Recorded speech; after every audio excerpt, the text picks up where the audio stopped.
Bonjour à toutes et à tous. Aujourd'hui, on se retrouve pour un cours de yoga post-running. Donc, c'est un cours que vous pouvez faire directement après votre course à pied. Mais ce que je vous conseille quand même, c'est de prendre une bonne douche avant et d'enfiler une tenue confortable. Vous verrez qu'après une bonne douche, vous vous sentirez beaucoup plus apte à tirer tous les bénéfices d'une pratique plus douce. Vous aurez ensuite besoin de votre tapis de yoga, peut-être 2 briques, ça peut vous aider. Et on se retrouve en suivant sur le tapis. Vous allez commencer en posture de l'enfant. Relâchez la tête vers le sol, les bras le long du corps. Et mettez en place votre respiration. Inspirez 4 secondes par le nez. Expirez 8 secondes par le nez ou la bouche.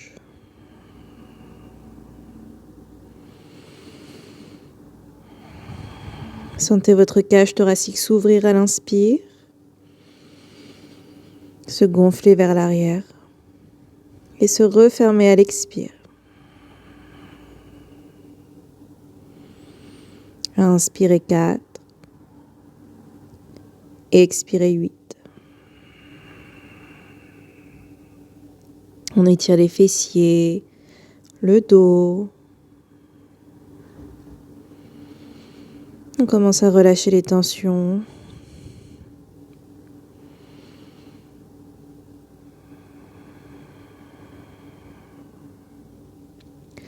Et tout doucement, vous allez pouvoir redresser le dos. Et venez crocheter les orteils à l'arrière pour venir vous asseoir sur vos talons et étirer la voûte plantaire. Ça peut être très intense. Donc, n'hésitez pas à garder du poids un peu plus en avant s'il faut pour limiter le poids sur les orteils et du coup limiter l'étirement des fléchisseurs des orteils. Si vous êtes à l'aise, n'hésitez pas à vous reculer. Quelques respirations ici.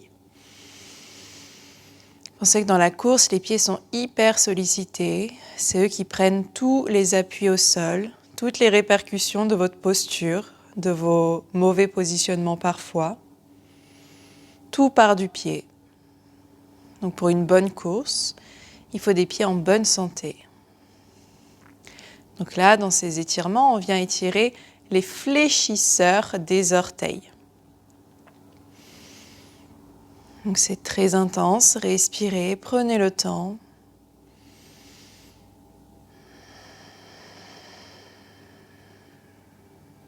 Une dernière.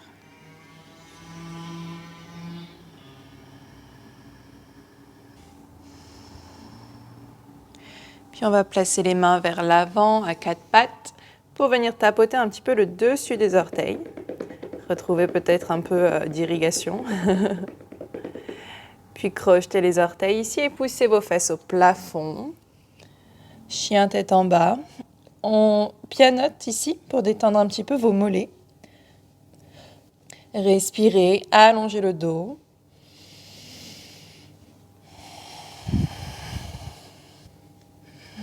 Pensez à bien repousser le sol avec vos mains. Et écartez les pieds largeur du bassin. Allongez le dos. Cherchez la rotation externe dans les épaules. Et poussez bien les talons dans le sol. Vous allez sûrement sentir très fort l'étirement dans vos mollets après la course. Donc on respire. Et en même temps, on pousse les fesses au plafond pour étirer l'arrière des cuisses et les fessiers. Et le dos, c'est assez complet ici pour le corps.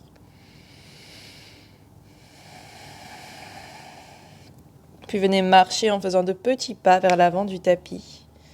On se retrouve en posture de la pince. Les pieds sont écartés. Relâchez la tête.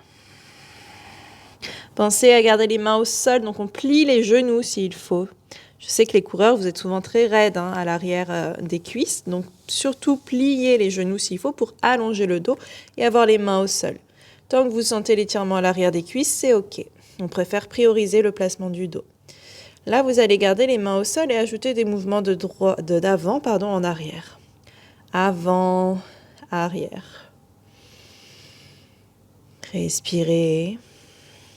Et sentez la différence au niveau de la sensation d'étirement. à l'arrière de vos cuisses quand vous déplacez le poids du corps.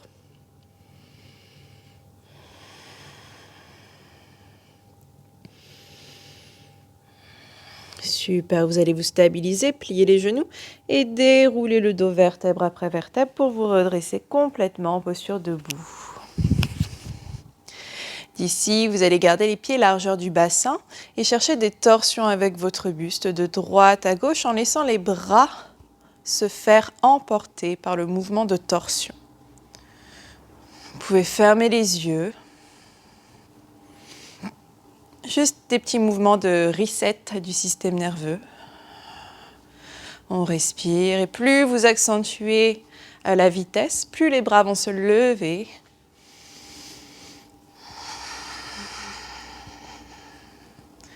Inspirez 4 et soufflez sur 8.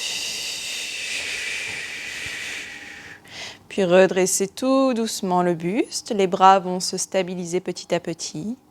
Et une fois stable, vous allez créer des micro-fléchissements des genoux et en à-coups. Donc on vient faire des petites flexions répétées dans les genoux et ça va répercuter la secousse dans tout le haut du corps. Respirez. On continue un instant. Les épaules relâchées, les yeux fermés aussi, n'hésitez pas.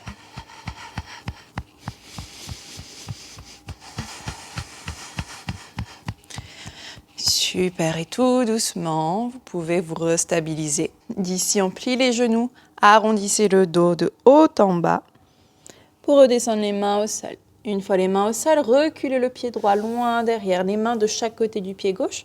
On recule le pied droit, pliez le genou gauche et descendez le genou droit au sol. Poussez le bassin vers le sol, le genou droit au-dessus le genou gauche au-dessus du talon gauche, les mains enlacées sur la cuisse gauche et repoussez-vous de la jambe. Vous poussez le bassin vers le sol en rétroversant le bassin. Imaginez ici votre bassin comme un verre d'eau. Vous voulez venir verser de l'eau vers l'arrière pour bien cibler l'étirement du psoas. Rappelez-vous, le psoas, c'est un muscle hyper sollicité dans la course à pied. À la fois la jambe avant, plus votre psoas est fort, plus vous allez faire de grandes foulées, vous allez pouvoir amener le pied loin devant, mais en même temps la jambe arrière. Plus le psoas est souple, plus vous allez pouvoir laisser la jambe arrière faire un grand écart.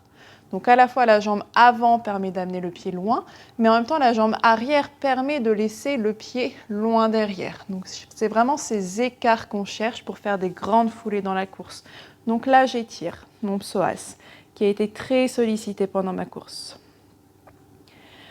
Puis redescendez les mains au sol de chaque côté du pied gauche, poussez le bassin en arrière, c'est là qu'on va peut-être prendre les briques sous les mains si on n'arrive pas à tendre la jambe gauche. Donc tendez la jambe, on fléchit la cheville comme ça, on en profite pour étirer le mollet aussi. Et d'ici, essayez de sentir le mouvement de bassin. Souvent, on est un peu rétroversé parce qu'on est très raide. Mais cherchez davantage ici d'antéversion, comme si vous vouliez pousser les os des fesses vers l'arrière, les tourner en arrière pour bien étirer les ischio-jambiers. Donc n'hésitez pas avec les briques, c'est beaucoup plus évident, plus je m'éloigne, de sentir le mouvement entre la rétro et l'antéversion. Rétro, anté. Je reste en antéversion. Si je peux aller plus bas, je vais plus bas. 2 respirations de plus ici pour bien étirer.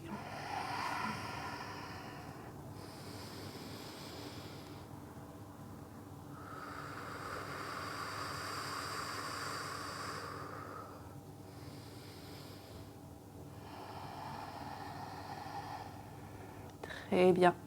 D'ici, on va rebasculer le poids du corps sur le pied gauche, basculer en avant.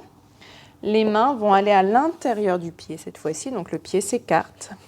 Main à l'intérieur du pied, posture du lézard, je pousse mon bassin vers le sol. Et là, je vais étirer ma hanche. Les muscles profonds des hanches notamment et les fessiers. Donc vraiment tous les muscles qui vous servent à stabiliser le bassin lors de la course, donc souvent très tendu, encore une fois. Donc prenez le temps, respirez.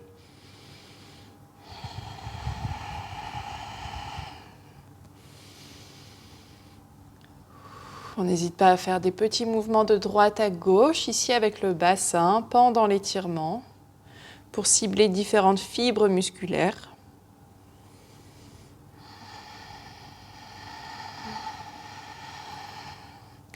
Très bien, et en suivant, vous allez rapprocher le talon droit vers la fesse droite, à l'arrière, la jambe arrière, ok? Donc là, on engage les ischio-jambiers. Soit vous pouvez attraper le pied avec la main gauche en faisant une torsion à gauche. Si ce n'est pas possible, essayez de l'autre côté avec la main droite. Et on va étirer les quadriceps. Rapprochez votre talon droit vers la fesse droite. On respire.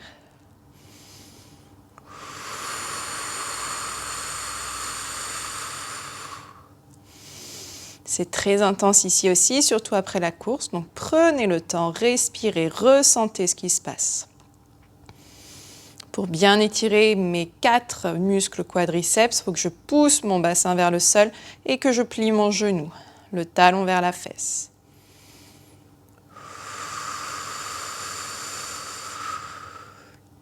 Puis redescendez délicatement la main droite ou la main gauche et le pied droit à l'arrière. On va repousser le sol, donc décoller le genou droit, lever les fesses au plafond et faites reculer le pied gauche à l'arrière. Et on pianote dans notre chien tête en bas.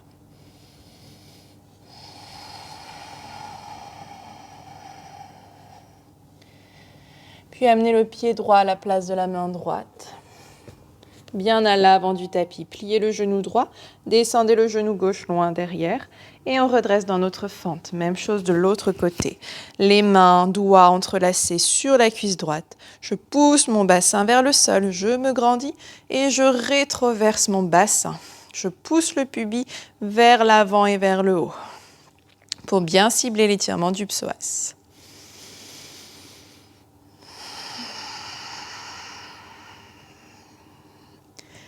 Des respirations complètes pour bien oxygéniser vos muscles. Pensez à bien respirer, c'est le plus important. 2 respirations de plus.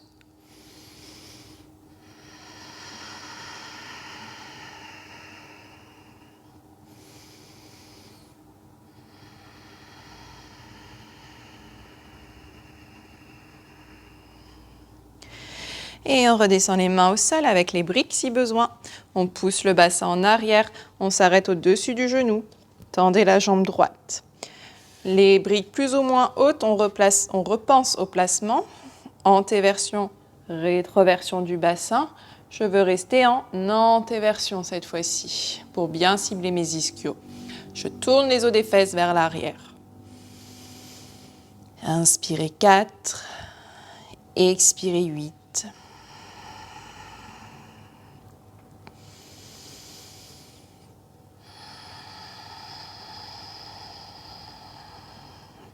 Imaginez que votre abdomen veut se rapprocher vers la cuisse droite.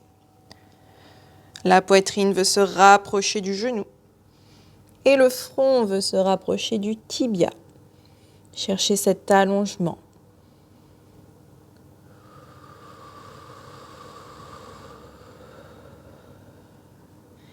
Puis on rebascule le poids à l'avant sur le pied droit, pliez le genou droit.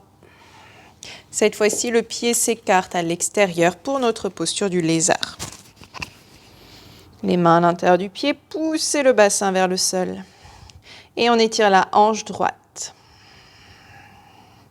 Même chose ici. On étire les muscles stabilisateurs dans la hanche et les fessiers qui sont stabilisateurs du bassin aussi dans la marche et la course.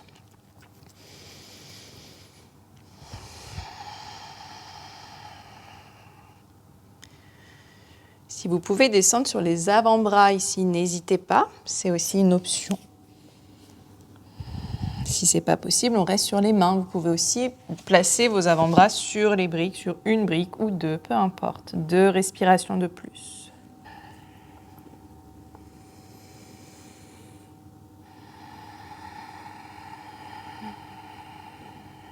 Allez, une dernière.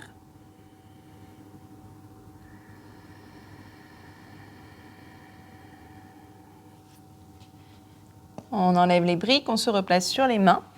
Et comme tout à l'heure, vous allez rapprocher le talon gauche vers la fesse gauche. Soit vous attrapez le pied avec la main gauche, pour tirer le talon vers la fesse. Si ce n'est pas possible, essayez de l'autre côté avec la main droite. Voyez de quel côté c'est le plus simple pour vous. Sentez bien l'étirement dans les quadriceps.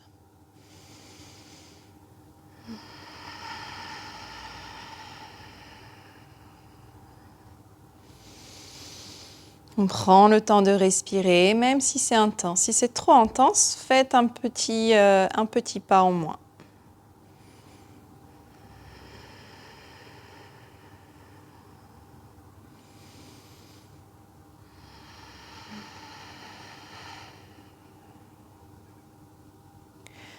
Puis redescendez délicatement la main droite. Ici, vous allez crocheter les orteils du pied gauche pour repousser la jambe droite à l'arrière, les fesses au plafond, chien tête en bas. Très bien, on va descendre les genoux au sol. Venez vous asseoir, donc on envoie les pieds d'un côté, les fesses de l'autre, et on va étirer les fessiers davantage. Tendez la jambe gauche. Le pied droit va se placer à l'extérieur de votre jambe. Grandissez-vous dans le dos. Ici, ce n'est pas forcément la torsion qu'on va chercher, c'est vraiment l'étirement du fessier droit.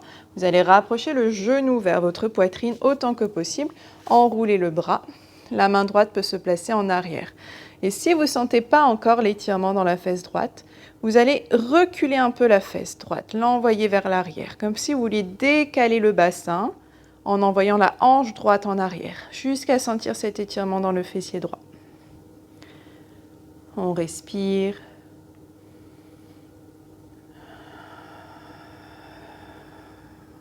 Inspirez sur 4. Expirez sur 8. Pour 2 respirations de plus.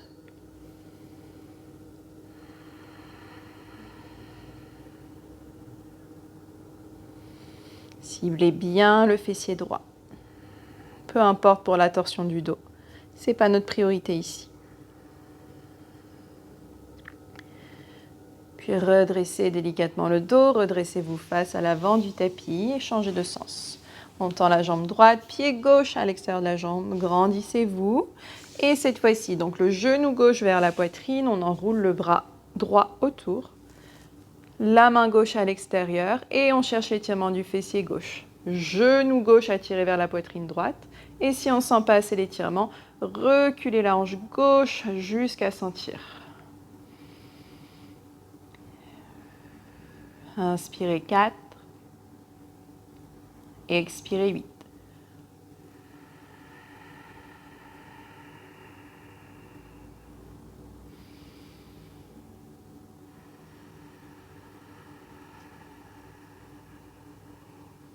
Encore 2 respirations.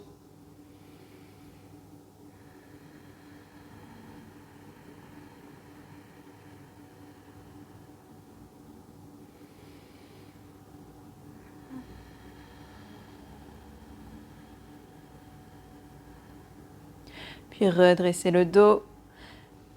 Retendez la jambe gauche. Très bien. Pliez les genoux, on va s'allonger au sol. On s'allonge avec contrôle. Engagez bien la sangle abdominale. On déroule, on déroule, on déroule, petit à petit. D'ici, attrapez vos genoux à la poitrine. Entrelacez les bras autour, ajoutez un mouvement de droite à gauche.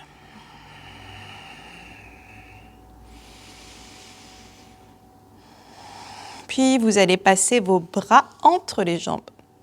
Fléchissez les chevilles et venez attraper la voûte externe de vos chevilles. Levez les talons au-dessus des genoux et pliez les genoux vers le sol de chaque côté du buste. Ici, encore une fois, on veut étirer les hanches et surtout créer de l'espace au niveau de la symphyse pubienne. La symphyse pubienne, c'est cette articulation en fait du pubis. Vous pouvez ajouter des mouvements de droite à gauche. Et souvent, pour les coureurs, on peut avoir cette pathologie qui s'appelle la pubalgie, qui est une inflammation de la symphyse pubienne. Donc en faisant ce mouvement ici, on va relâcher les tensions au niveau des hanches, au niveau du bassin, et parfois nous aider à relâcher un petit peu ces tensions au niveau des adducteurs.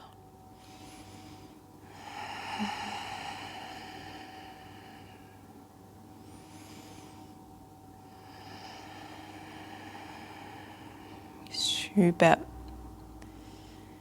Et vous pouvez relâcher délicatement les pieds au sol pour un Shavasana bien mérité. Les jambes tendues au tapis, les bras le long du corps. Vous pouvez fermer les yeux et relâcher tout votre corps au sol.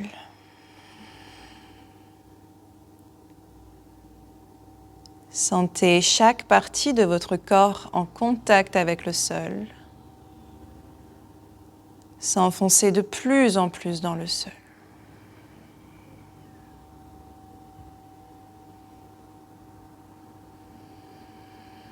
Sentez le mouvement de votre ventre lors de la respiration ou de votre cage thoracique.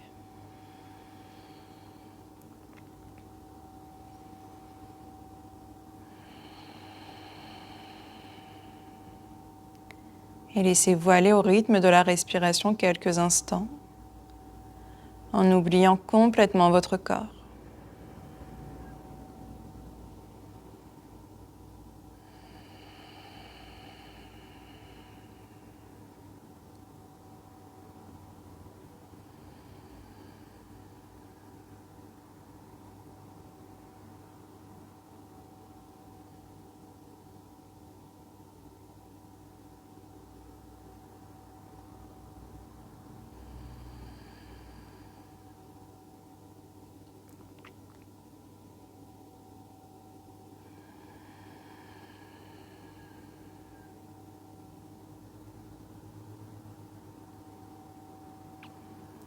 Et quand vous vous sentirez prête ou prêt, vous pourrez tourner sur un côté en position fétale. Marquez un temps d'arrêt si vous le souhaitez.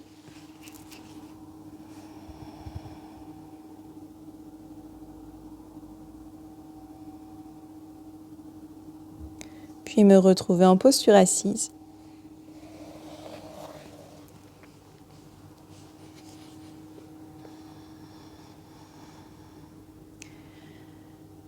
Prenez un instant pour vous remercier vous-même et votre corps pour vous avoir permis de pratiquer le yoga aujourd'hui. Merci à toutes et à tous. J'espère que ce cours vous aura fait le plus grand bien et que vous pourrez en tirer tous les bénéfices post-running. Je vous dis à très vite pour une nouvelle vidéo.